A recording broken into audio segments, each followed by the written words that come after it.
오늘 말씀의 제목은 어떻게 영생을 얻을 수 있는가입니다. 여러분, 천국이 있음을 믿으십니까? 네, 천국을 보셨군요. 아닌가요? 이 세상에 많은 사람들이 천국이 있다고 하는 사실을 믿지 않습니다. 우리 지난 주일에 말씀드렸던 존 메가더 목사님이 예수님께 묻고 싶었던 질문, 그 중에 하나가 또 있는데 뭔가 하면, 예수님, 우리가 천국을 미리 다 볼 수 없다면 천국의 한 부분만이라도 살짝 좀 스쳐 지나가듯이 보여주실 수 없겠습니까? 마치 영화를 보면 예고편이 있듯이 천국에 대한 예고편을 살짝 보여주시면 사람들이 천국이 있다는 것을 믿고, 그리고 또 우리가 전도하기도 쉬울 것 같습니다. 이런 말씀을 했습니다. 여러분, 정말 우리가 천국을 볼 수 있다면 얼마나 좋을까요?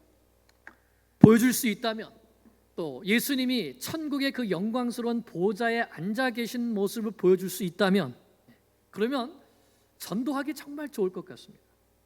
여러분, 오늘 밤 9시에 하늘을 보세요. 오늘 밤 9시에 하늘문이 열리고 천국이 잠깐 1분 동안 보여질 겁니다. 그때 그 영광의 보좌에 앉으신 예수님의 모습도 볼 수 있을 것입니다. 오늘 밤 9시 다 같이 천국을 한번 봅시다. 이렇게 한다면, 그래서 하늘이 열리면서 천국이 쫙 펼쳐지고 보여지면 사람들이 다 나도 예수 믿고 천국 가겠다고 하지 않을까요? 그런데 하나님께서 그렇게 하시지 않습니다. 구원의 문을 그렇게 열어주시지 않습니다. 보고 믿는 것이 아니라 보지 못하고 믿는 자가 복되게 해주시는 것이죠. 심지어는 예수님의 12 제자 가운데 한 명이라 할지라도 예수님을 바로 믿고 예수님을 영접하지 않으면 멸망의 자식이 되게 하십니다. 그러면 우리는 어떻게 천국에 들어갈 수 있습니까? 오늘 말씀은 한 부자 청년이 예수님께 와서 질문하는 것으로부터 시작이 됩니다. 16절 말씀을 보겠습니다.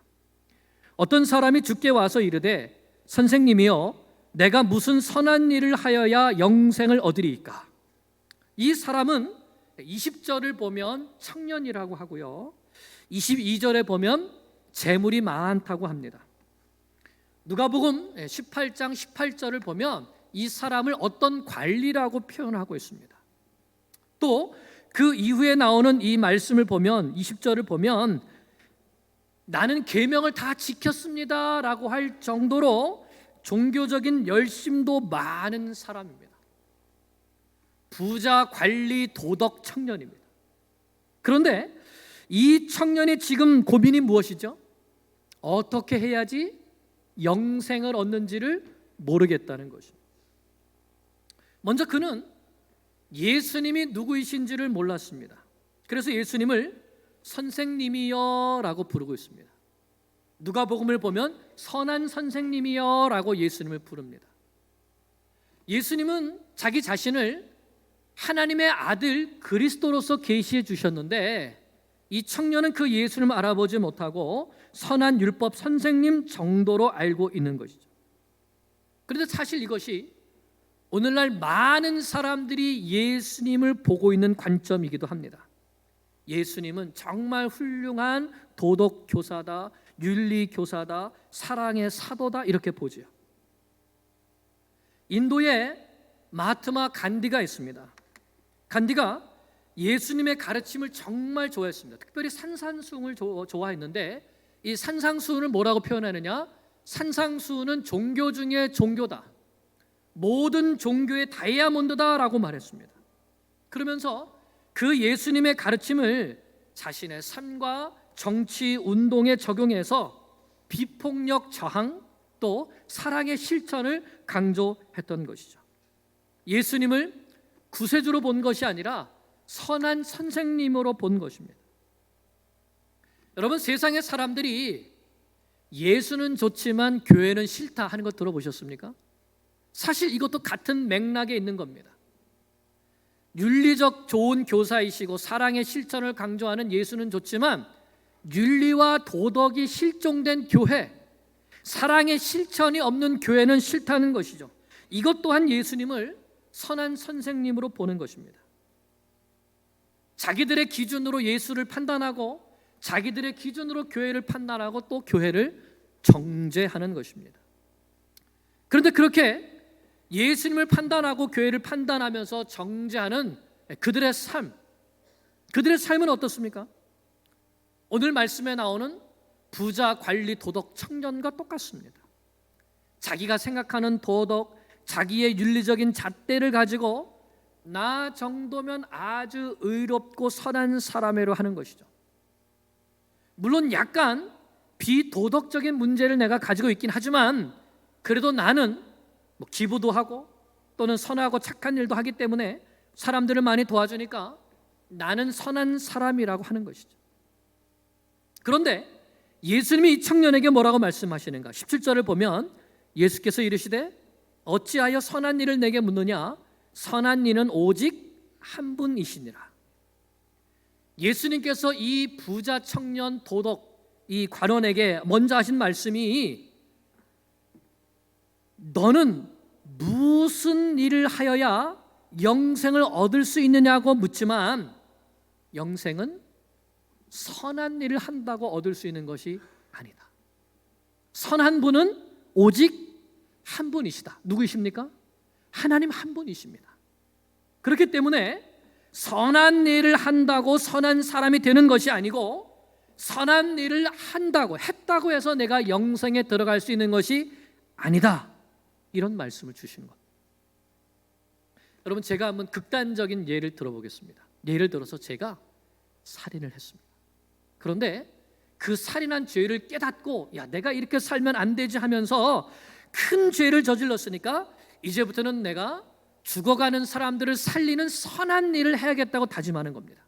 그래서 제 몸을 전부 장기 기증하기로 제가 결단합니다. 그래서 제 생명을 스스로 내어주면서 심장도 내어주고 간도 내어주고 콩팥도 내어주고 눈도 피부도 줄 수 있는 모든 것을 다 드렸습니다. 그러면 제가 선한 일을 했죠? 선한 일을 했죠? 그래서 제가 선한 사람이 됐습니까? 아니요. 죄는 여전히 있습니다. 제가 살인한 죄는 여전히 있고 저는 여전히 죄인인 것이죠. 선한 일이 사람을 선하게 만들지 못한다는 것입니다.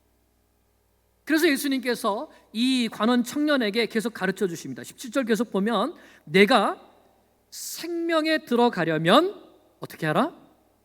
계명을 지키라 말씀합니다. 예수님께서 생명에 들어가려면 계명을 지키라 말씀하십니다. 어떤 분들은 아니 예수님이 계명을 지키면 생명에 들어갈 수 있다, 영생을 얻을 수 있다, 천국에 들어갈 수 있다고 지금 말씀하시는 겁니까? 이런 의문을 가지실 수도 있어요. 맞습니까, 여러분? 예수님이 지금 계명을 지키면 천국에 들어갈 수 있다고 말씀하시는 게 맞습니까? 여러분 생각해 보세요. 계명을 다 지키면 영생을 얻을 수 있습니까, 없습니까? 계명을 다 지켰는데요. 계명을 다 지키면 들어갈 수 있습니까, 없습니까? 있습니다. 근데 문제는 뭐죠? 우리 인간의 문제는 뭡니까? 누구도 계명을 다 지킬 수 있는 사람이 없다는 것이 문제이죠. 이것이 우리 인간의 딜레마인 것입니다.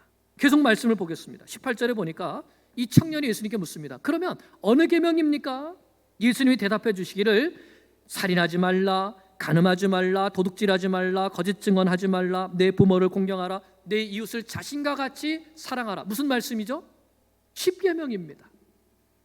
모든 인간에게 가장 기본적이고 가장 위에 있는 이런 계명의 말씀, 가장 기본적으로 지켜야 되는 것들이죠.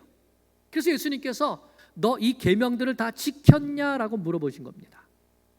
그랬더니 이 청년의 대답이 무엇입니까? 20절에 그 청년이 이르되 내가 이 모든 것을 내가 지켰사온데 아직도 무엇이 부족하나이까? 이렇게 묻습니다. 지켰다고요? 안 지켰다고요?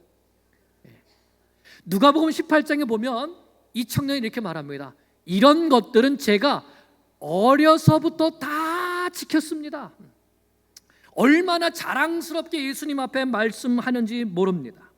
정말 대단한 청년입니다. 나는 율법적으로도 흠이 없고 도덕적으로 흠이 없고 나는 선하고 온전하다. 언제부터? 나는 어려서부터 그랬다. 대단한 청년이죠. 그때 예수님께서 이렇게 말씀하십니다. 우리 21절 같이 읽겠습니다. 예수께서 이르시되 내가 온전하고자 할진대 가서 내 소유를 팔아 가난한 자들에게 주라. 그리하면 하늘에서 보화가 내게 있으리라. 그리고 와서 나를 따르라 하시니. 아멘. 이 말씀이 결정타입니다. 예수님께서 내가 온전하고자 할진대라고 말씀하십니다. 이 말씀에는 이 청년이 지금 온전하다는 겁니까? 아니라는 겁니까? 자기는 나 스스로 나는 이 계명의 말씀들을 다 지켰습니다라고 자랑스럽게 나는 선하고 의롭습니다라고 말했지만 예수님께서 보실 때 온전합니까? 안 합니까? 온전하지 않다는 겁니다. 온전하지 않다는 거예요. 그러면 어떻게 해야지 온전해질 수 있는가? 여러분 여기에 계속 같은 말이 같은 의미의 말이 다른 단어로 반복되어 나오고 있는 것을 좀 보고 계시죠? 16절에 보면 영생을 얻는다. 17절에서는 생명에 들어간다. 또 21절에서는 온전해진다. 23절에서는 천국에 들어간다. 24절에서는 하나님의 나라에 들어간다. 25절에서는 구원을 얻는다. 이게 다 같은 의미인 거예요. 영생을 얻는다, 생명을 얻는다, 천국에 들어간다, 하나님의 나라에 들어간다, 구원을 얻는다. 이게 다 같은 의미라. 어떻게 우리가 영생을 얻고 구원을 얻을 수 있는가? 온전해져야 된다는 겁니다. 그러면 사람이 온전해지려면 지금 두 가지를 해야 된다고 예수님께서 말씀하십니다. 첫째는 무엇이죠? 가서 내 모든 소유를 다 팔아 가난한 자들에게 주라. 그리하면 내가 하늘에서 보화가 내게 있으리라. 여러분 이 부자 이 청년에게 내 소유는 얼마나 될까요? 22절을 보니까 이 청년이 재물이 많다고 했습니다. 그러면 그 많은 재물 중에서 그걸 팔아서 가난한 사람들에게 나눠주는 것 쉽겠습니까? 어렵겠습니까? 자, 그런데 어떻게 되는 거예요? 재물이 많아서 이 말씀을 듣고 근심하며 돌아갔다. 재물을 팔았습니까? 안 팔았습니까? 가난한 자들에게 줬습니까? 안 줬습니까? 왜 이렇게 못했을까요? 재물을 사랑하기 때문에, 이 세상을 사랑하기 때문에. 내 이웃을 내 몸과 같이 사랑하는 그 계명을 내가 다 지켰다고 입으로는 말하지만 실제로 그 마음속에는 이웃을 사랑하는 겁니까? 자기 자신을 사랑하는 겁니까? 자기 자신인 것이죠. 그래서 이 청년이 근심하며 돌아갑니다. 내 모든 소유를 팔아서 가난한 자들에게 줘라. 그리고 둘째, 그리고 와서 나를 따르라. 이 청년이 돌아왔습니까? 예수님을 따랐습니까? 그렇지 않은 것이죠. 돌아갔습니다. 그래서 이 부자 관리 도덕 청년은 영생을 얻었을까요? 얻지 못했습니다. 무엇 때문에요? 재물을 사랑했기 때문에. 나는 어려서부터 모든 계명을 다 지켜온 도덕적인 사람이고 율법으로도 흠이 없는 사람이라고 자부했지만, 그런데 그 계명을 지킨다고 하는 그 겉 포장지를 뜯어내니까 그 속에 돈을 사랑하고 세상을 사랑하고 자기를 사랑하는 마음이 그대로 드러났던 것입니다. 이 세상에 많은 사람들이 자기 자신을 포장합니다. 나를 선한 사람, 의로운 사람, 좋은 사람인 것처럼 말하죠. 어떤 사람은 돈으로 자기를 포장해서 비싼 옷을 입고 좋은 차를 타고 비싼 집에 살면서 나는 괜찮은 사람이라고 포장하죠. 또 어떤 사람들은 선행으로 포장합니다. 나는 이런 착한 일을 하고 또 누구를 도와준다고 하죠. 또 어떤 사람은 종교적인 의식으로 포장합니다. 종교적인 절기를 지키고 성지 순례를 하고 기도 시간을 지키고 금식을 하고 정결 예식을 하죠. 어떤 사람은 예술로 포장을 하고 어떤 사람은 철학으로 포장을 합니다. 그러나 결국 그 포장이 찢어지게 되면 그 속에 있는 것들이 다 드러나게 되죠. 바로 이 부자 청년, 이 관리와 같은 모습입니다. 세상을 사랑하고 돈을 사랑하고 자기를 사랑하기 때문에 진정으로 이웃을 사랑하며 이웃을 돕지 않고 또한 예수님을 따르지 않는 것입니다. 거기에는 영생이 없습니다. 그런 사람은 천국에 들어가지 못합니다. 그러면 어떤 사람이 천국에 들어갈 수 있습니까? 누가 영생을 얻을 수 있습니까? 그래서 예수님께서 제자들에게 가르쳐 주십니다. 23절, 24절 시작. 예수께서 제자들에게 이르시되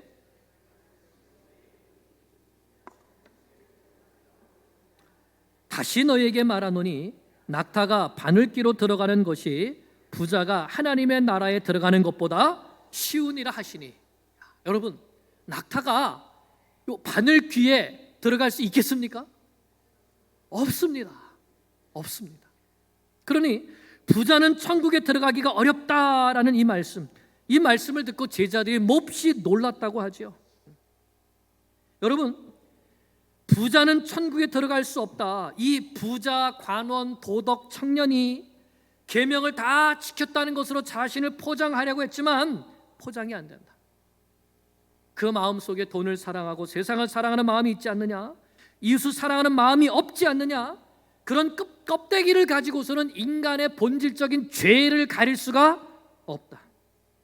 돈으로 죄를 가릴 수 없고 선행으로 죄를 가릴 수 없고 율법으로도 죄를 가릴 수 없고 종교적인 의식으로도 그 어떤 인간적인 방법으로도 죄를 가릴 수가 없다는 것입니다. 그러면 과연 누가 구원을 얻을 수 있단 말입니까? 이것이 제자들의 질문이죠. 26절에 대답해 주십니다. 예수께서 그들을 보시며 이르시되 사람으로는 할 수 없으나 하나님으로서는 다 하실 수 있느니라. 그러므로 구원은 어떻게 얻습니까? 사람의 힘과 노력을 얻을 수 있습니까? 없습니다. 누가 하셔야 됩니까? 하나님께서 다 하셔야 됩니다. 구원의 시작부터 구원의 끝까지 하나님께서 다 하셔야 하는 것입니다. 그것은 바로 우리를 죄와 사망에서 구원해 주시기 위해서 이 땅에 오셔서 십자가를 지심으로 우리의 죄값을 대신 치러주신 하나님의 아들 독생자 예수 그리스도를 믿는 믿음으로만 구원을 얻을 수 있는 것입니다.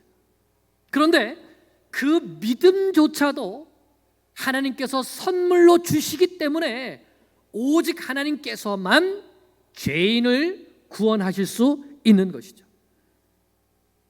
에베소서 2장 8절 말씀과 같이 그러므로 너희는 그 은혜에 의하여 믿음으로 말미암아 구원을 얻었으니 이것이 사람에게서 난 것이 아니요 하나님의 선물이라 하셨습니다. 하나님께서 은혜를 주셔서 믿음으로 구원을 얻게 해주신다고 말씀하시는 겁니다. 이게 하나님의 선물입니다. 그러면 그 믿음은 도대체 어떤 믿음입니까? 그 믿음이란 것은 오직 예수님만이 하나님의 아들 그리스도이시고 오직 예수님의 보혈만이 우리를 모든 죄에서 깨끗하게 씻으실 수 있으며 오직 예수님만 믿을 때에 영생을 얻게 된다는 것을 이 진리를 믿는 믿음입니다. 그래서 예수님께서 내가 의지하는 모든 것 이것들을 다 버리고 나를 따르라고 하신 것이죠. 예수님만이 아버지께로 가는 유일한 길이요 진리요 생명이 되시기 때문에 오직 예수님만 따라갈 때에 우리는 영생을 얻을 수가 있게 되는 것입니다. 사랑하는 여러분, 이 예수님을 믿으십니까? 예수님이 하나님의 아들 그리스도이심을 믿으십니까? 예수님께서 십자가 위에서 흘려주신 그 보혈이 저와 여러분의 모든 죄를 단번에 영원히 씻어주시는 대속의 피인 것을 믿으십니까? 이 예수님만이 영생을 얻을 수 있는 유일한 길이요 진리요 생명이라는 것도 믿으십니까? 이 믿음이 하나님의 선물이라는 것이죠. 이 믿음을 가지고 이 믿음을 고백하는 자가 영생을 얻는다는 말씀인 것입니다. 여러분, 영생을 얻었습니까? 예수님을 믿고 영생을 얻게 되기를 축복합니다. 그러면 이렇게 예수님을 믿고 예수님을 따라가는 사람의 특징이 무엇인가? 그것은 버리는 것입니다. 27절을 보면 이에 베드로가 대답하여 이르되 보소서 우리가 모든 것을 버리고 주를 따라 싸운데 그런즉 우리가 무엇을 얻으리이까? 모든 것을 버리고 예수님을 따라가면, 다시 말하면 이 세상의 모든 것이죠. 이 세상의 모든 것을 버리고 예수님을 따라가면 우리가 무엇을 얻습니까? 28절입니다. 28절 예수께서 이르시되 내가 진실로 너에게 이르노니 세상이 새롭게 되어 인자가 자기 영광의 보좌에 앉을 때에 나를 따르는 너희도 12보좌에 앉아 이스라엘 12지파를 심판하리라. 아멘. 예수님께서 말씀하시기를 세상이 새롭게 되는 날이 온다 말씀하셨습니다. 믿으십니까? 이 세상에, 우리 눈에 보이는 이 세상이 다 불에 타서 없어지고요, 새롭게 되는 날이 온다고 예수님 말씀해 주십니다. 그 날이 언제죠? 예수님께서 재림하시는 날입니다. 그 날에 새 하늘과 새 땅이 열리고 천국이 임하게 되는 것이죠. 그때 예수님은 어디에 앉아 계신다고요? 모든 만물과 모든 사람을 심판하시는 영광의 보호자에 앉아 계신다는 겁니다. 심판주로 오시는 그 날이 온다는 것이죠. 그때 예수님을 믿고 따른 사람들은 예수님과 함께 12보좌에 앉아서 이스라엘 12지파를 심판하리라 말씀하셨습니다. 그러니까 예수님을 믿고 따른 사람들은 심판을 받습니까? 안 받습니까? 심판을 받지 않습니다. 도리어 심판을 한다고 말씀하고 있습니다. 그리고 또 있습니다. 29절에 보니까 또 내 이름을 위하여 집이나 형제나 자매나 부모나 자식이나 전토를 벌인 자마다 여러 배를 받고 또 영생을 상속하리라. 누구를 위하여? 내 이름을 위하여. 버린 자는, 누가복음 18장 29절 30절에도 같은 말씀이 있는데요, 이렇게 말씀합니다. 이르시되 내가 진실로 너에게 이르노니 하나님의 나라를 위하여, 마태복음에서는 내 이름을 위하여, 예수님의 이름을 위하는 것, 하나님의 나라를 위하는 것 같습니다. 집이나 아내나 형제나 부모나 자녀를 버린 자는 현세에 여러 배를 받고 내세에 영생을 받지 못할 자가 없느니라 말씀하셨습니다. 여기에서 집, 아내, 형제, 자매, 부모, 자식, 전토, 자, 이런 것들은 뭘 말하는 것이죠? 이 세상의 것들을 말씀하는 겁니다. 이 세상의 것.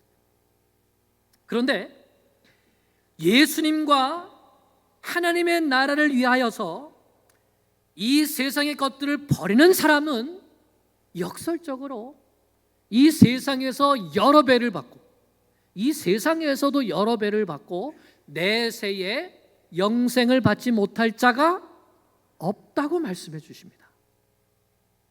약속입니다. 여러분, 이 약속을 믿으십니까? 이것을 가장 잘 보여주신 분이 사실 예수님 자신이 아니겠습니까?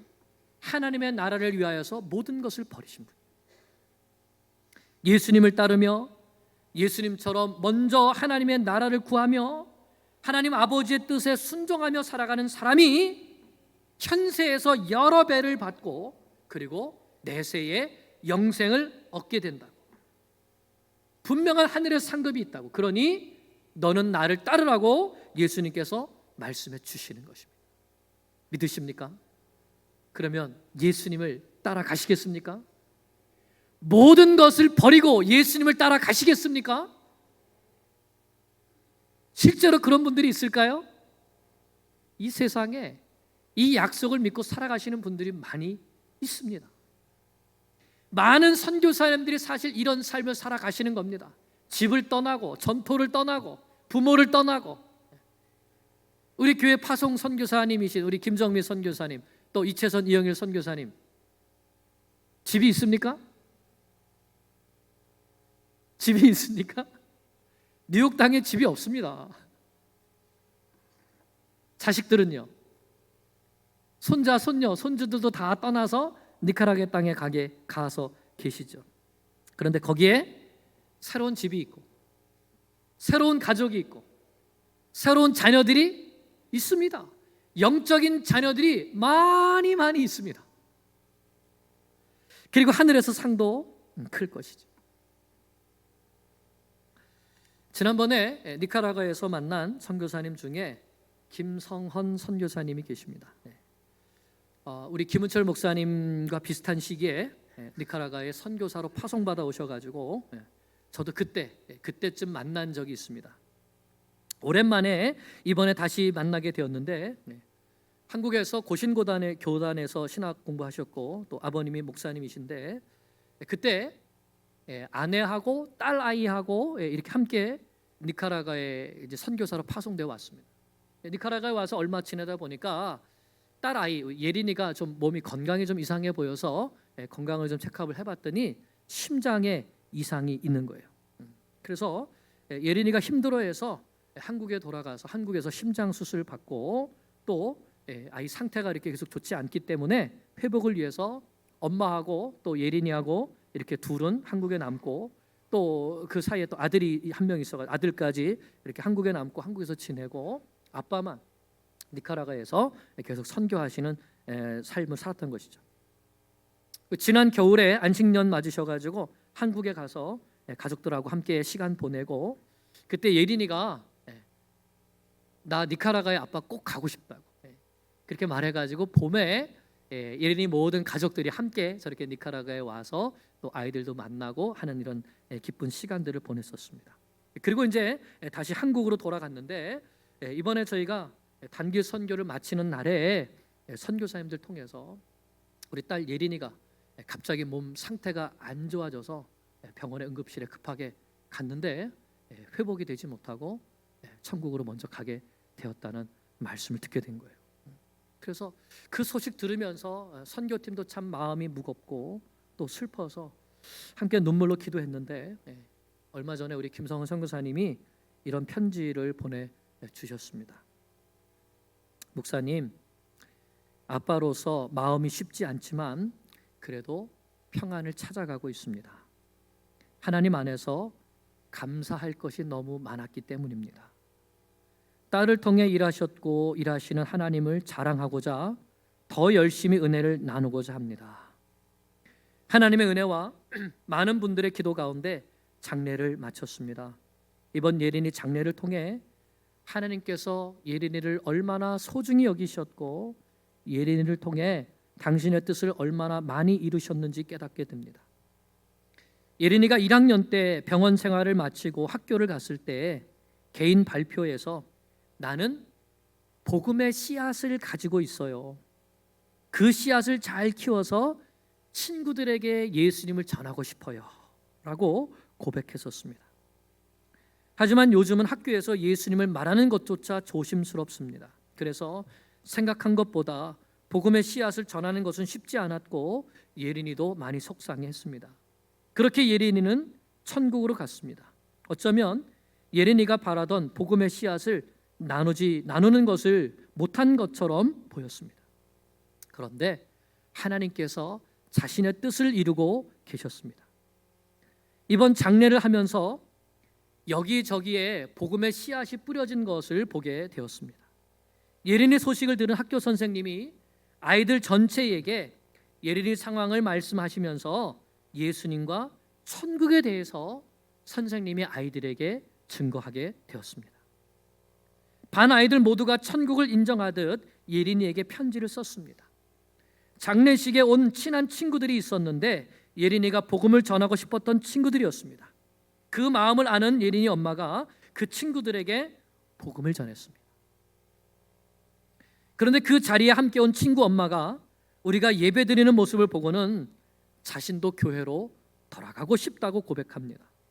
어떤 엄마는 장례에 참여하면서 자신이 자녀에게 믿음에 대한 교육을 바르게 지키지 못했음을 하나님 앞에 회개하며 나부터 바른 믿음을 가져야겠다고 고백합니다. 어떤 자매님은 장례에 참여하며 예린이의 삶을 보면서 늘 자기 자신만 생각하며 살았는데 믿음을 나누지 못한 삶 회개한다고 합니다. 하나님께서는 예린이의 이 땅에서의 마지막 시간에서도 일하셨습니다. 9년 전 예린이가 심장 이상으로 처음 수술받을 때 말씀을 통해 살려달라는 기도에서 하나님께 생명을 드린다는 기도를 하면서 복음을 위해 사용해 달라고 했던 우리의 기도를 들어주셨음을 생각할 때 어찌 감사하지 않을 수 있겠습니까? 예린이의 삶은 결코 실패한 삶이 아니라 하나님의 뜻을 다 이루고 하나님 곁으로 간 믿음 안에서 성공한 삶이었음을 고백하며 예린이의 이 땅에서의 삶의 시작과 끝에서 변함없이 역사하신 하나님께 모든 영광과 감사를 돌립니다. 예린이를 통해 믿음에 늘 도전을 받고 감사했던 저희 역시 니카라과로 돌아가 더 힘써서 복음의 씨앗을 전하고자 합니다. 여러분, 이것이 예수님을 따르며 영생을 얻는 사람들의 삶인 것입니다. 오늘 이 말씀에 예수님 우리에게 결단을 촉구하십니다. 버리고 이 세상의 것을 버리고 나를 따르라. 부자 청년과 같이 돌아서지 말고 예수님을 따르라.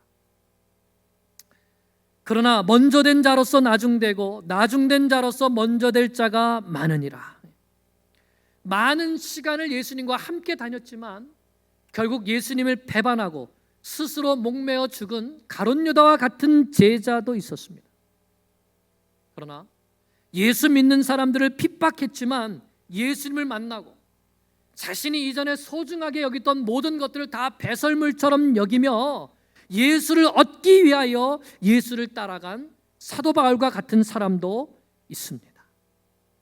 사랑하는 여러분, 선한 일을 함으로 영생을 얻을 수 없습니다. 오직 예수, 십자가에 달리사 나의 죄를 씻어주신 예수님을 믿는 믿음으로만 영생을 얻을 수 있습니다. 이 예수님을 믿고 우리도 저 하늘을 바라보며 이 세상의 것들을 버리고 예수님을 따라가는 제자로 살아가게 되기를 간절히 축원합니다. 기도드리겠습니다.